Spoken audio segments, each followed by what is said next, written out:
Okay, we'll start all over. Um, my name is Deji Adeleke. You are all welcome to our home. I'm the father of I have 5 children, 3 boys and 2 girls. David Adeleke, that you all know as Davido, is the baby of my family, is the last born. And I'm calling this press conference. This is my ever first time of addressing the press. And for just one single reason. I'm not on the social media, but I'm sure those of you in the social media will have been inundated with all kinds of talks about almost every year. This thing, keeps coming up regarding uh, one little girl called Anulupo that lives in Ibadan. That Kemi has continually alleged that Kemi Olu lawyer has continually alleged that David is the father of the little girl. To start with, let me put it on record that I have 14 grandchildren. And I'll tell you the story about Anulupo and what has happened since I received a letter in 2014 from a lawyer in Ibadan alleging that my son David got somebody pregnant and abandoned the person with the child. And I'll tell you what the actions that I took immediately and what. But the reason why I call this press conference is for us to address. I'm not even sure if it's legal for someone to impersonate a minor. This Kemi Olu lawyer has been after my son David for many years. Everything she says about David is always negative, trying to put him in bad light, with the public. This that I'm about to read to you is what I received from the sister to Anu's mom that lives in Abuja. I'm not going to mention her name, but she's in communication with me. When this happened, she was the first, because I'm not in the social media. She saw the thing that was supposedly written by her niece, and then she sent this to me. Say, "Good afternoon, sir. So I hope your day is going well. I just saw this on a blog post. I just wanted to clarify that the account is not run by me, Ayo, or my mom. The account is run by Kemi Olu lawyer, whom we have cut ties with years ago. I really do not know why she keeps posting these things, knowing fully well that we are no longer in communication. We have reached out to her several times to stop posting anything about Anu. I'm sorry if this embarrasses your family in any way." And immediately I saw this, I called David. I said, "David, have you seen anything in the social media?" He said a lot of things, that this woman has started again. And I've always told David to ignore this woman, because someone that her own son, her own biological son, has come out to the general public to say that it disowns her, she's no more her mom, she's crazy, she's that. So if her own son can say that about her, why should we bother about what she says about David?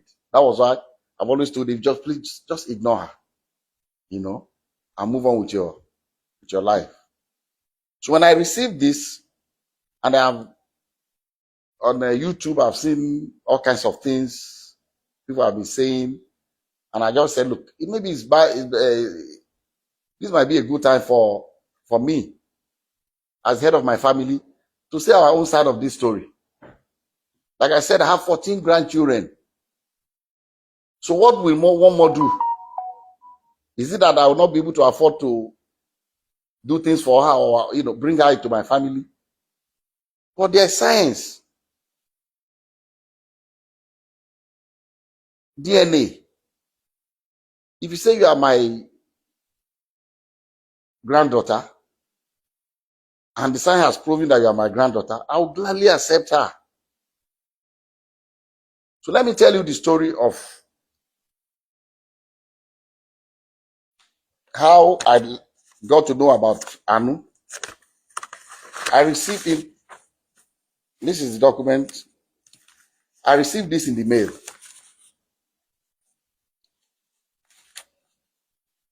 Through DHL to my office. This is the DHL sent to me by Bandele A. Aiku and Co. from Ibadan in 2014 by DHL. And in the package, there are pictures of a little girl and pictures of David. I mean, they put David picture, with the little girl. This was maybe they took, I don't know where they cropped David's picture and put it. And this, the mother of the girl. So I received this in the mail 2014. And in that mail also, curiously, there was the birth certificate of the child. And what caught my attention was that in the record of the birth certificate, they said full name of father, Adeleke David. Full name of mother, Adeleke Ayotomide. How can she be Adeleke? So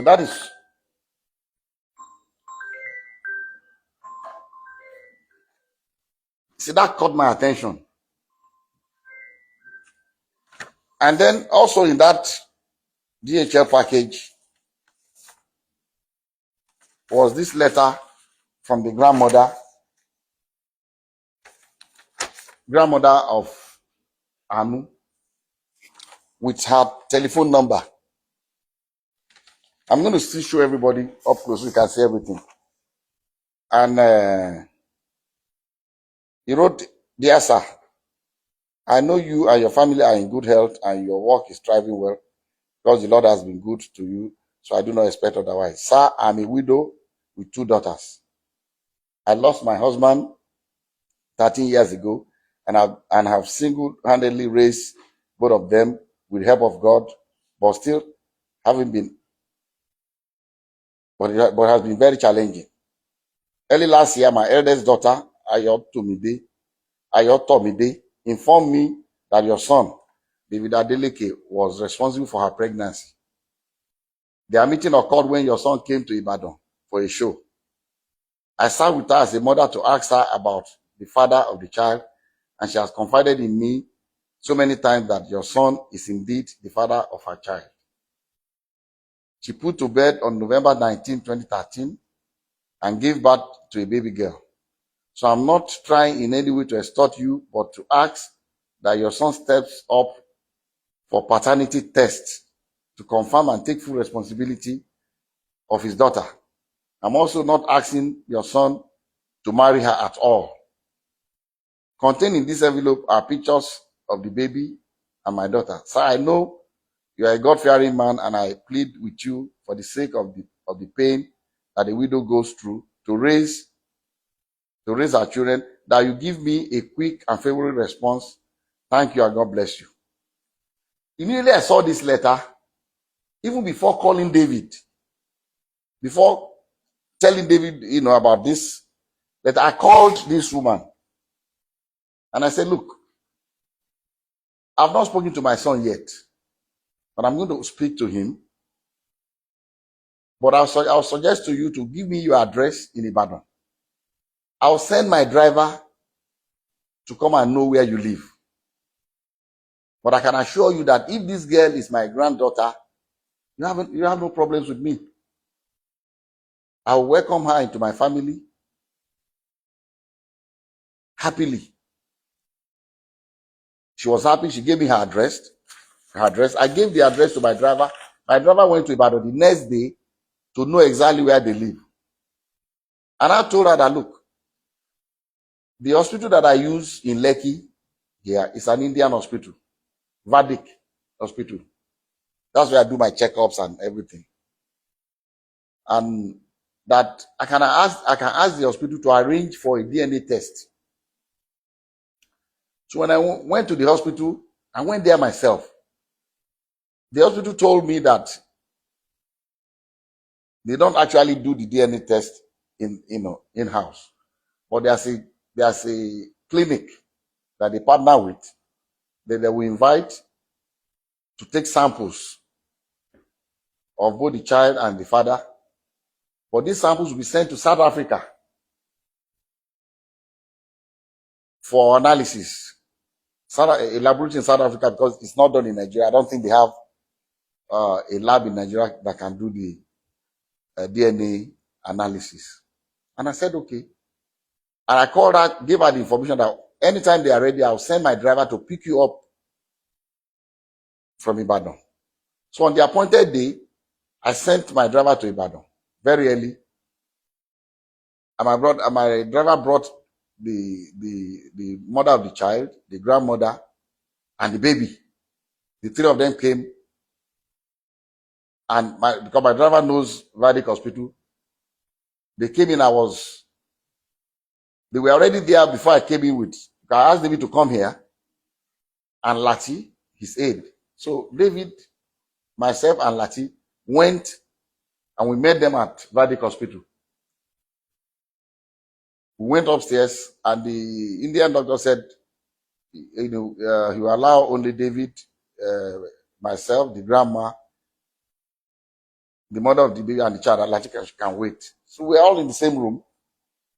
And he told us the procedure. It was not, I've read in the social media that they were drawing blood. It was not done by blood. It was from their saliva in their mouth. So they brought the thing and swapped David's and put it in the container and sealed it. Swapped the baby's own and sealed it. And they told us that these samples will be sent to South Africa for analysis. And then when it's ready, myself and the mom and the grandmother grandmother of the baby, signed that both of us will be the ones to receive the result. So when the result was ready, I called her. They said, Madam, they said the result is out. I'll send my driver to pick you up so that both of us, because they will not give it to one person. We've already signed that both of us will see the result. So we went and they opened the result before both of us. And, I'll read to you what, and I'm still going to show it to you. I'll show you all the other ones that we did also, but I can only show it to you, but I will not allow you to copy it because of one reason. Number one, it's very dangerous for someone's DNA profile to be in the public. Dangerous for David for one reason. Somebody can use it to frame him. If somebody commits a crime tomorrow and they say, they've taken sample of saliva or blood or whatever, or a sperm or what, in case of rape, and the police comes out to say this is the DNA profile of the person will go to jail. So I cannot share. I'll let you see it, but I will not allow you to copy his DNA. The portion that shows the result without the DNA profile, I'll show you can copy that. And at the same time also, I cannot legally share with you the DNA profile of that innocent little girl. I know, because she's a minor and I don't have the permission of her parents to share her DNA. So we have to be very careful. But anyway, I'll show you the result for you to just see. And so they opened this was